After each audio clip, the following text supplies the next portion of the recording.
right, our last lesson in this unit is about maintaining and repairing irrigation systems.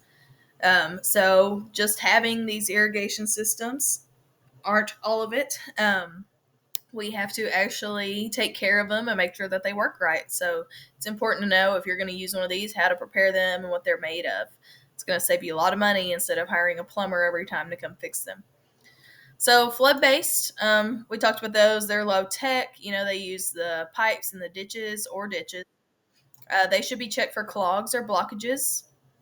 So a lot of sediment may get caught up there, and you have to change that out.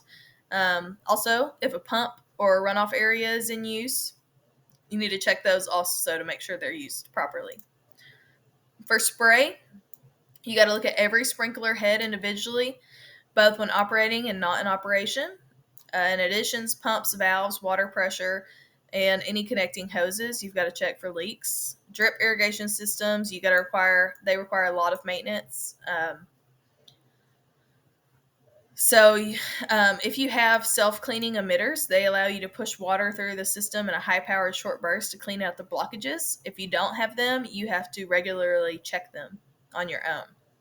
Because think about it, those holes, they are all near the water or near the soil, and that dirt could easily get in those holes and clog up the system. Seepage irrigation systems require careful monitoring of the water table level. In addition, you need to check the ditches for blockages. Any system relying on electricity, either spray ignition, irrigation, or a pump, should have a backup battery. Also, think about what happens in the winter when it gets really below freezing for a long time with a lot of our water systems, right? So you've got to prepare them for the winter as well if you're dealing with that. All right, so let's look at our knowledge check. So it says Amita is trying to figure out how much water his plants need by learning about transpiration. Under which condition will Amita need to water his plants the most? So remember we talked about transpiration is how those plants lose water. So which of these is going to lose the most water? Remember, higher temperatures, so 94, that's definitely higher. Low humidity, so it's dry, and high winds. So that has all of those, so that's going to be the one that's going to lose the most water. Luana has been using a flood irrigation system for her plants for several years, but she is aware that she loses a lot of water to evaporation and runoff. What method could Luana use to improve the efficiency of her irrigation system? So they could pump water from designated runoff areas back into the soil. So they're recycling the runoff water.